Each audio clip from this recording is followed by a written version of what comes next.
Seniors, 2 worst vitamins destroy your heart and cause stroke. There are 2 common vitamins that may be quietly harming your heart and increasing your risk of stroke, yet very few people are aware of it. The problem isn't the vitamins themselves.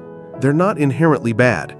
In fact, vitamins are widely seen as allies of good health. But after the age of 60, your body no longer processes them the way it used to. And it's this misunderstanding in how vitamins are used that poses a real danger. After years of counseling and monitoring older patients, I've noticed a common pattern. Many people take vitamins routinely without tracking the dosage, timing, or considering their underlying heart conditions. As a result, these seemingly harmless nutrients may actually contribute to increased oxidative stress, plaque formation, and disrupted vascular balance. One of the main culprits is vitamin E. Long marketed as a powerful antioxidant, vitamin E was once believed to protect against heart disease. But recent research has revealed a different story. High doses of synthetic vitamin E supplements may increase the risk of congestive heart failure, interfere with blood clotting, and even raise the risk of hemorrhagic stroke, especially in individuals with high blood pressure or those taking blood thinners. Even more concerning, vitamin E is fat-soluble, meaning it can build up in the body over time. Once it exceeds the safe threshold, its side effects are no longer theoretical, they're clinically documented realities. The second vitamin will likely surprise you even more, and I'll break it down in the next part of this video, along with 3 essential rules for choosing and using vitamins safely after age 60, based on scientific data and real-world experience from treating thousands of patients. I know what you're thinking. Vitamin E? But I've heard my whole life that it's a powerful antioxidant, that it protects my cells. And you're absolutely right to think that. With that belief, so many of us, and maybe you too, take a vitamin E supplement every day, feeling good about it. This was the very first thing we uncovered when we reviewed what John was taking. Each morning, he'd take the prescription blood thinner his doctor had put him on, and right after that, he'd take a high-dose vitamin E supplement, thinking he was adding an extra layer of protection. He had no idea that every single day he was performing an incredibly dangerous act. He was taking one pill to help prevent a dangerous blood clot, while taking another that was silently pushing him towards the exact opposite danger, the risk of a serious bleed. He was walking a tightrope he never even knew was there. Vitamin E, especially in high doses, has a natural blood thinning effect. Now think about that very carefully. The blood thinning medication your doctor prescribed, like warfarin, Plavix, or Eliquis, has one single purpose: to make your blood less likely to clot, to prevent a stroke. High-dose vitamin E is doing the same thing. When you combine the two, you don't get double the benefit, you get double the risk. They work together to push the blood thinning effect too far, and that dramatically increases your risk of a different and equally terrifying kind of stroke, a hemorrhagic stroke. That's not a blood clot. That's a blood vessel that ruptures and bleeds inside your brain. So, does this mean vitamin E is bad? Absolutely not. It means that context is everything. The truth isn't in the vitamin itself, but in its interaction with the other things you're taking. The solution here isn't to throw out vitamin E. It's to be smart and safe. If you are on any kind of blood-thinning medication, taking a high-dose vitamin E supplement is a decision you should absolutely not be making on your own. Your action step for this first misunderstanding is simple. Look at your bottle of vitamin E. Then, look at your prescription list.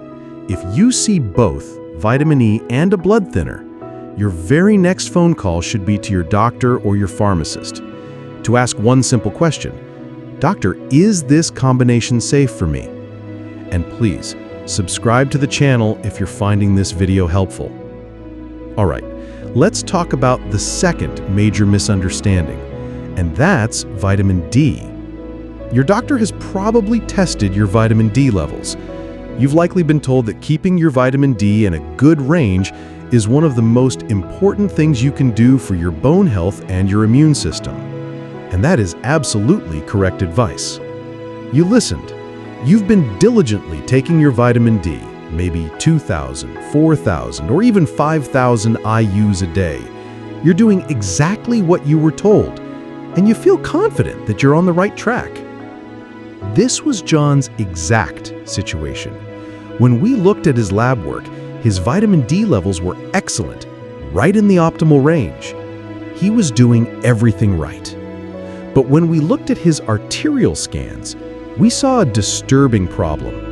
The calcification, that is, calcium being deposited and hardening the artery walls, was slowly getting worse. This is the very paradox that leaves so many people confused and frustrated. John was doing one thing right, but another dangerous problem, a direct contributor to high blood pressure and heart attacks, was developing without him even knowing. Here's why, and this is the key point we all need to understand. Vitamin D's main job is to help you absorb calcium from your food into your bloodstream. But it has no ability to direct the calcium where to go. Think of vitamin D as a very effective gatekeeper. It opens the door and allows calcium into the body. That's good. The problem is, without a director, that increased calcium in your blood can wander off and get deposited in the wrong places. And the most dangerous place for it to be deposited is in the soft tissues of your artery walls. This process is called arterial calcification. It's what causes your blood vessels, which are supposed to be soft and flexible, to become hard and brittle like an old plastic pipe. Hard arteries lead to high blood pressure. High blood pressure dramatically increases the risk of a plaque rupturing, causing a heart attack or stroke. So, what directs the calcium? Vitamin D can't work alone. It needs a support team to do its job properly, and the two most important members of that team are vitamin K2 and magnesium. Think of vitamin K2, specifically the MK7 form, as a GPS system or a smart traffic cop. It does two things. It activates proteins that take calcium out of the bloodstream and shuttle it into your bones and teeth, where it actually belongs. At the same time, it helps pull calcium out of the artery walls. Now let's talk about magnesium. Magnesium is the fuel, or the ignition switch. Your body can't even activate vitamin D to make it usable without enough magnesium. Taking high-dose vitamin D without enough magnesium is like trying to start a car with no gas. Even worse, the process of metabolizing vitamin D actually uses up a lot of magnesium. So taking more D can drain your body's magnesium stores, leading to problems like muscle cramps, heart palpitations, and feelings of anxiety. And to make matters a little more complex, we have vitamin A. Studies show that when you take very high doses of vitamin A from supplements, it can interfere with vitamin D's job. The two vitamins seem to compete with each other. Too much vitamin A can weaken vitamin D's ability to regulate calcium, potentially worsening the risk of arterial calcification, especially when you're also low on vitamin K2. This is a dangerous imbalance. So the solution here isn't to stop taking vitamin D, absolutely not. The solution is to think of them as a team. You need the whole team, not just the one-star player. When you take your vitamin D3 pill, you have to make sure its two most important partners, vitamin K2 and magnesium, are also present.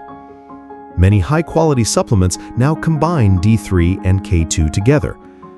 You can get magnesium from foods like dark leafy greens, nuts, especially those pumpkin seeds we talked about, or from a supplement. At the same time, be cautious with high-dose vitamin A supplements unless they are specifically prescribed by your doctor. This is a critically important lesson about balance. Every change, no matter how small, needs to be discussed and approved by the person managing your care. You have to understand that your medicine cabinet is a system and everything in it interacts. And that brings me back to John. He did something so simple yet so powerful.